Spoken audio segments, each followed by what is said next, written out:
فأعوذ بالله من الشيطان الرجيم بسم الله الرحمن الرحيم لو أنزلنا هذا القرآن على جبل لرأيته خاشعا متصدعا من خشية الله صدق الله العظيم وقال النبي صلى الله عليه وسلم القرآن حجة لك أو عليك وہ معزز تھے زمانے میں حامل قرآن ہو کر وہ معزز تھے زمانے میں حامل قرآن ہو کر آج ہم ذلیل و خوار ہوئے تاریک قرآن ہو کر واجب الاحترام اساتذہ اکرام منصفین اعظام مہمانان گرامی اور میرے ہم سفر طلباء ساتھیوں السلام علیکم ورحمۃ اللہ وبرکاتہ۔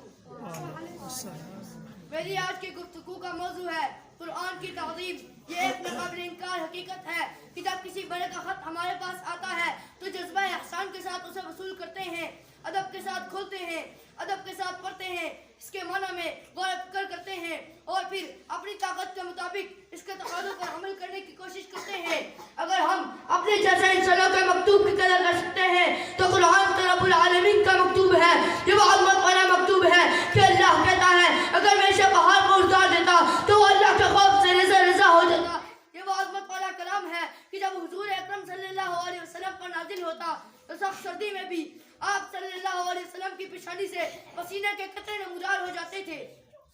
قرآن اس اللہ کا کلام ہے جو سارے بادشاہوں کا بادشاہ ہے، جو زمین و آسمان کا خالق ہے، جو عزت و ذلت کا مالک ہے، جو قدر و طاقت والا ہے، جو عظمت و جلال والا ہے، جو جاہ و جمال والا ہے، جو صفات و کمال والا ہے، جو عطا و منال والا ہے۔ یہ قرآن اس کا کلام ہے اور اس کی صفت ہے ہمارے جیسے ناقص اور گنہگار اس کی صفات کی گہرائی تک کیسے پہنچ سکتے ہیں۔ حضرت موسیٰ علیہ السلام جیسے جلیل و قدر پیغمبر بھی اس کلام کتاب نہ لا سکے اور غش کھا کر گر پڑے۔ اگر اللہ تعالیٰ انہیں ثابت قدم نہ رکھتا شاید وہ اللہ کا کلام سن بھی نہ سکتے اور وہ بھی کوہتور کی طرح ٹکڑے ٹکڑے ہو جاتے۔ سبحان نے لکھا ہے کہ قرآن کے الفاظ جو ہمیں اس جہان میں چھوٹے چھوٹے دکھائی دیتے ہیں، لوح محفوظ میں ان میں کا ایک ایک حرف کوہ کاف سے بھی بڑا ہے، حتیٰ کہ تمام فرشتے مل کر بھی ایک حرف کو اٹھانا چاہے تو اٹھا نہیں سکتے۔ حضرت اکرمہ رضی اللہ تعالیٰ عنہ ابو جہل کے بیٹے تھے جو اسلام اور پیغمبر اسلام کے سب سے بڑا دشمن تھا، لیکن جب حضرت اکرمہ رضی اللہ تعالیٰ عنہ نے اسلام قبول کر لیا تو یہ حال ہو گیا کہ جب قرآن مجید کھولتے تو ان پر غشی طاری ہو جاتی اور فرماتے کلام ربی کتاب ربی، یہ میرے رب کا کلام ہے، یہ میرے رب کی کتاب ہے۔ حضرت اکرمہ رضی اللہ تعالیٰ عنہ پر غشی کیوں طاری ہوتی؟ اس لیے غشی طاری ہوتی کہ میں کہاں اور اللہ کا کلام کہاں۔ اللہ کی قسم اگر اللہ توفیق نہ دے تو ہم اس قابل کہاں کہ اس کی مقدس کتاب کو ہاتھ بھی لگا سکے۔ حضرت عمر بن الخطاب رضی اللہ تعالیٰ عنہ کے بارے میں آتا ہے کہ جب قرآن مجید کو ہاتھ میں لیتے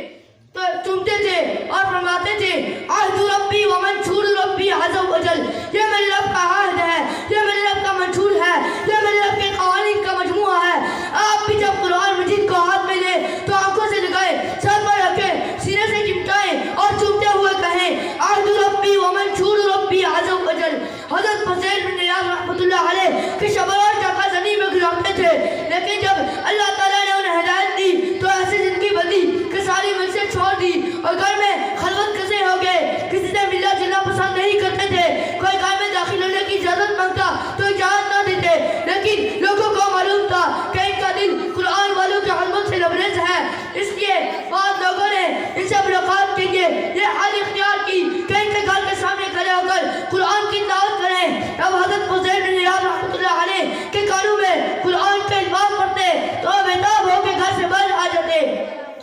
اس واقعے سے وہ لوگ عبرت حاصل کریں جو قرآن والوں کو حقارت کی نظر سے دیکھتے ہیں۔ اللہ کے بندوں ان اوراق کی تعظیم کرو جن میں قرآن کے الفاظ لکھے ہیں، اس کپڑے کی تعظیم کرو جسے قرآن کا غلاف بنا کر شرف حاصل ہو گیا، اس استاد کی تعظیم کرو جو دن رات قرآن کی تعظیم و تدریس میں لگا ہوا ہے، اس مدرسہ کی تعظیم کرو جس میں قرآن پڑھایا جاتا ہے، اس انسان کی تعظیم کرو جس کے دل میں قرآن کریم محفوظ